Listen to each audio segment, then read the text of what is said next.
விருதுநகர் மாவட்டம் கிருஷ்ணன் கோவிலில் கல்வி பணியில் கடந்த 34 ஆண்டுகளாக சிறப்பாக சேவையாற்றி வரும் VPMM கல்வி நிறுவனங்கள், கலை மற்றும் அறிவியல் கல்லூரி, பொறியியல் கல்லூரி, நர்சிங் கல்லூரி, கல்வியியல் கல்லூரி உள்ளிட்ட பல்வேறு கல்வி நிறுவனங்கள் ஒரே வளாகத்தில். நமது நீர்வளத்துறை அமைச்சர் அவர்களிடம் ஒரு சிறப்பு என்னவென்றால், நாங்கள் தெற்கு திருநெல்வேலி பகுதி, தென்காசி பகுதியில் இருந்து உங்களை பார்க்கிறோம். நாங்கள் சென்னை தமிழை பேச வைத்து ரசிப்பது உண்டு, கொங்கு நாட்டு தமிழை நண்பர்களை பேச வைத்து ரசிப்பது உண்டு. நீங்கள் கட்சி பிரச்சார மேடையிலே பேசியவற்றை நான் கேலியாகவோ கிண்டலாகவோ சொல்லுகிற இயல்புடையவன் அல்ல. உங்களுடைய அந்த சென்னை தமிழை சில நேரம் நாங்கள் ரசித்து பார்ப்பது உண்டு. ஆனால் பக்கம் 88 நிதிநிலை அறிக்கையில் மிகப்பெரிய தவறாக நீர்வளத்துறையினுடைய செய்திகள் இடம்பெற்றிருக்கின்றன.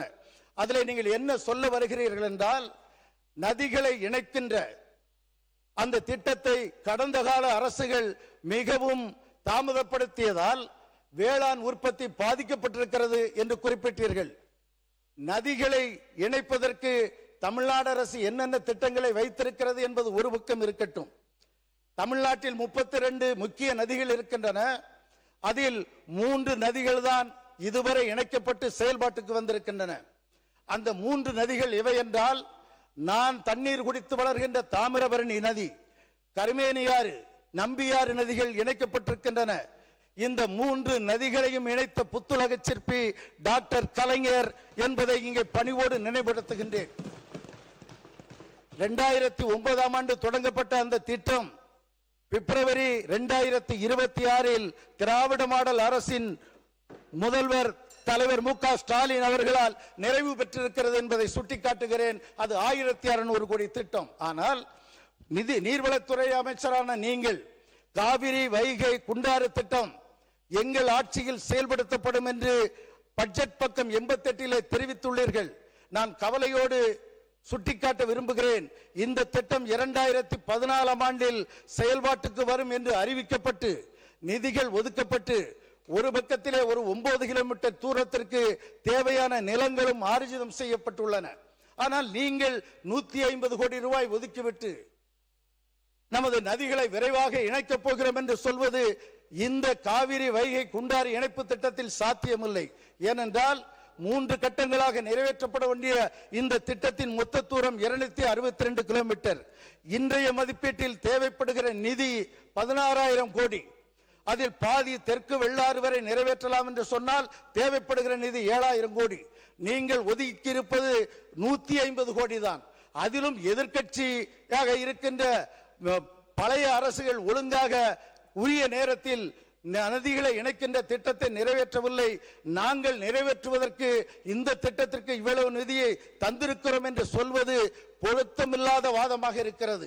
அந்த திட்டத்தை இன்றைக்கு நீங்கள் ஒதுக்கி இருக்கின்ற நிதிப்படி பார்த்தால் நிறைவேற்றுவதற்கு 100 ஆண்டு ஆகும் என்பதை கவனத்தில் கொண்டு நீங்கள் இது போன்ற குறிப்புகளை வைக்க வேண்டும் என்று கேட்டுக்கொள்கின்றேன். மாண்புமிகு பொதுப்பணித்துறை அமைச்சர், மாண்புமிகு பேரவைத் தலைவர்களே, எந்த திட்டங்களும் ஃபர்ஸ்ட் எடுத்த உடனே டிபிஆர், டீடைல் ப்ராஜெக்ட் ரிப்போர்ட்டுக்காக பட்ஜெட் அலாட் பண்ணுவாங்க. 10 வருஷத்துக்கு முன்னாடி ஒரு திட்டத்தை அனௌன்ஸ் பண்ணியிருப்பாங்க. புதிய அரசு வந்த உடனே ஒரு திட்டத்தை அமல்படுத்துறதுக்கு முன்னாடி 10 வருஷத்துக்கு முன்னாடி இருந்த பட்ஜெட் இருக்காது, அதுக்கான பிளான் மாற்றுவாங்க.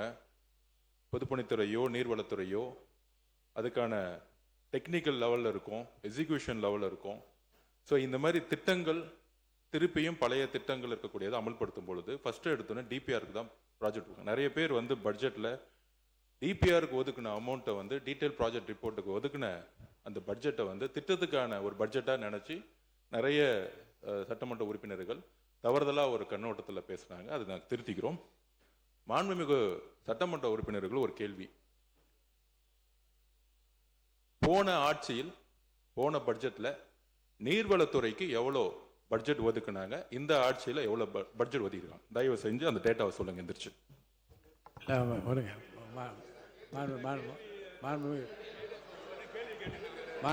உரிய நேரத்தில் உங்களுக்கு பதில் சொல்லுவோம்.